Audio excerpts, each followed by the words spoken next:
A paz do Senhor Jesus, que alegria, que satisfação poder meditar na palavra de Deus com você. Meus amados e queridos irmãos, o Senhor tem colocado uma palavra no meu coração que vai ensinar você a colocar o reino de Deus em primeiro lugar, vai ensinar você a confiar em Deus, aquele que tudo pode. Amém? Eu quero ler com você a primeira multiplicação dos pães que Jesus realizou. Está no Evangelho de Marcos, no capítulo 6, a partir do versículo 30. Pegue a sua Bíblia e vamos ler. Marcos 6, 30. Diz assim: Os apóstolos reuniram-se a Jesus e lhe relataram tudo o que tinha feito e ensinado. Havia muita gente indo e vindo ao ponto de eles não terem tempo para comer. Jesus lhes disse: Venham comigo para um lugar deserto e descansem um pouco. Então eles se afastaram num barco para um lugar deserto.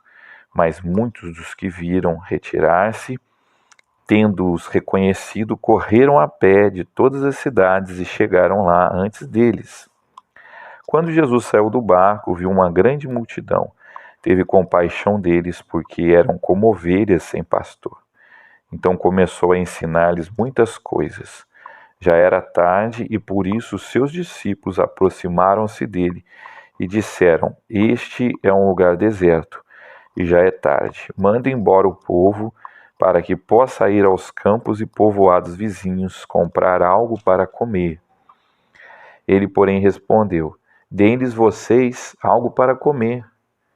Ele lhes disseram: Isto exigiria 200 denários. Devemos gastar tanto dinheiro em pão e dar-lhes de comer? Perguntou ele: Quantos pães vocês têm? Verifiquem. Quando ficaram sabendo, disseram: 5 pães e 2 peixes. Então Jesus ordenou que fizessem todo o povo assentar-se em grupos na grama verde. Assim eles se assentaram em grupo de 100 e de 50. Tomando os 5 pães e os 2 peixes, e olhando para o céu, deu graças e partiu os pães. Em seguida entregou-os aos seus discípulos para que os servissem ao povo. E também dividiu os 2 peixes entre todos eles. Todos comeram e ficaram satisfeitos. E os discípulos recolheram 12 cestos cheios de pedaços de pão e de peixe. Os que comeram foram 5.000 homens. Irmãos, o nosso Senhor Jesus, quando esteve aqui na terra, ele fez muitos milagres. Nós precisamos entender por qual motivo o Senhor Jesus fez esses milagres, né? Jesus, irmãos, ele declarava ser Deus. Ele reivindicou fazer o que só Deus pode fazer. Por exemplo, ele reivindicou ter autoridade para perdoar pecado.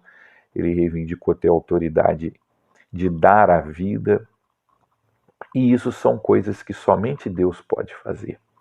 Ele, por exemplo, estava falando para os seus discípulos que ele ia partir, que ele ia para Deus, ele ia para o Pai. E um dos seus discípulos perguntou, Filipe, Senhor, mostra-nos o Pai, é o que nos basta. E Jesus falou, olha, não crê que eu estou no Pai, que o Pai está em mim, quem vem a mim vê o Pai. Então, a partir do que Jesus falou, nós podemos compreender que ele disse, olha, conhecer a mim é o mesmo que conhecer a Deus. Eu posso fazer o que Deus faz, né?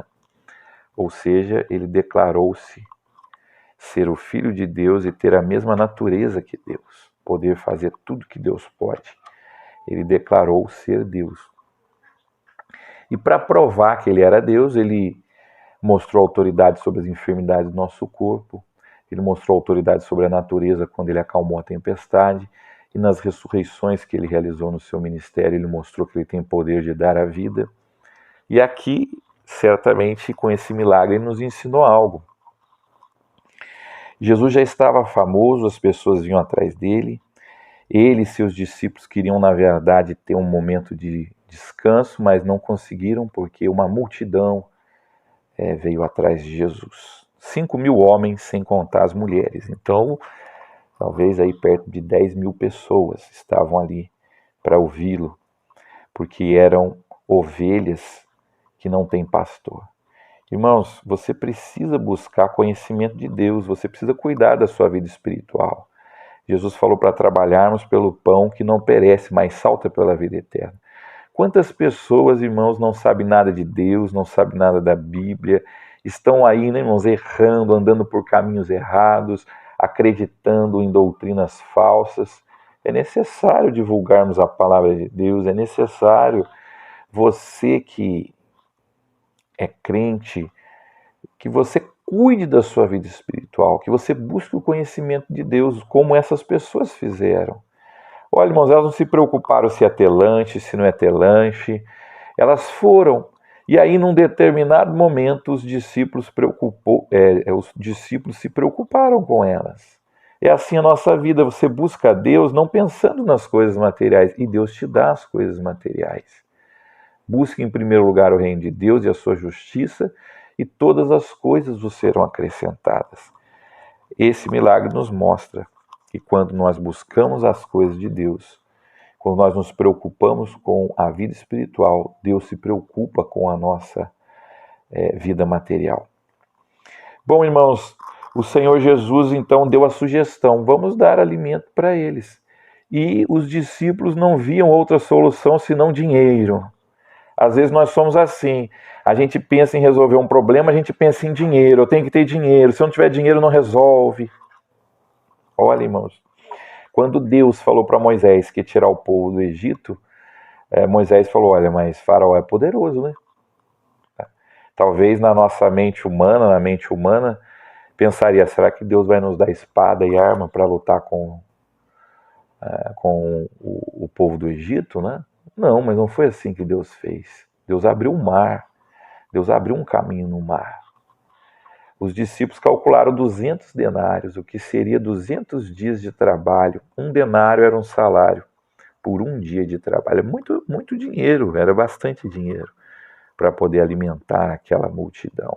E eles só tinham, né, 5 pães e 2 peixes. Era muito pouco. Mas o Senhor falou, traz aqui para mim que eu vou abençoar. Aqui nós aprendemos, irmãos, que o pouco com Jesus é muito. E o muito sem Jesus é pouco. Quantas pessoas ganham fortunas e vivem devendo, e quantas pessoas ganham pouco e alimentam a sua família e ainda fazem sobrar. É a bênção do Senhor. A bênção do Senhor enriquece, não acrescenta dores. Irmãos, eu me lembro que quando eu comecei a dar aula, eu vivia da obra e a igreja tinha poucos recursos e às vezes quando não tinha ofertas, eu ficava em dificuldade de pagar uma conta ou outra. E quando eu comecei a dar aula, eram poucas aulas que eu peguei, era um salário mínimo. Mas a partir daquele dinheiro, irmãos, eu não atrasei mais nenhuma conta, porque eu tinha alguma coisa fixa, né? E o Senhor me abençoou. Então, meu querido irmão, talvez você esteja diante de uma multidão para alimentar e você está com poucos recursos. Vamos orar? Vamos apresentar a Deus o que você tem para que Ele multiplique? Deus, Ele é capaz, o Senhor Jesus, né? Ele é o próprio Deus que se fez homem e habitou entre nós. Ele é capaz de multiplicar o que você tem. Você está desempregado, você tem um diploma de curso profissionalizante, você tem um curso técnico, não consegui fazer uma faculdade. Vamos colocar esse diploma na presença de Deus para que Deus abra uma porta para você. Amém? Seja qualquer outra dificuldade, porque o nosso Deus, Ele é capaz de transformar, né, a falta de recurso em abundância. Amém? Guarde essa palavra no seu coração, vamos orar. Senhor Deus, venha multiplicar as bênçãos na nossa vida. Aquele irmão que está apresentando um curso, um diploma, Pai, abre uma porta de emprego para ele a partir desse diploma. Senhor, se tem algum irmão que está precisando alimentar uma multidão e os recursos são poucos, eu peço que Tu abençoe agora, Pai. Nós não sabemos os Seus caminhos, mas sabemos que Tu faz o melhor, nós sabemos que Tu faz milagres, Tu abre um caminho no meio do mar, Tu multiplica os pães, Tu faz o machado boiar, opera na vida do Teu povo, opera um milagre, Pai. Ensina-nos a buscar o Teu reino em primeiro lugar, para que Tu nos acrescente as coisas materiais, Senhor. Que nós possamos ser como essa multidão que buscou a Ti, que buscou a Tua palavra, Pai, que teve a sua fome espiritual alimentada e teve também o seu corpo alimentado. Venha cuidar de nós, Pai, do nosso espírito, do nosso corpo. Venha nos dar saúde, nos livrar de todo mal. Nós te agradecemos por tudo que nos tem feito e dado. Seus benefícios são inúmeros, Senhor, nós não conseguimos contar. Continue nos protegendo, nos guardando do mal. É o que eu te peço, meu Pai, em nome do Senhor Jesus. Irmãos, fiquei muito feliz de falar da palavra de Deus com vocês. Até o nosso próximo encontro e vamos buscar a Deus, amém? Creia que o seu problema será resolvido em nome do Senhor Jesus.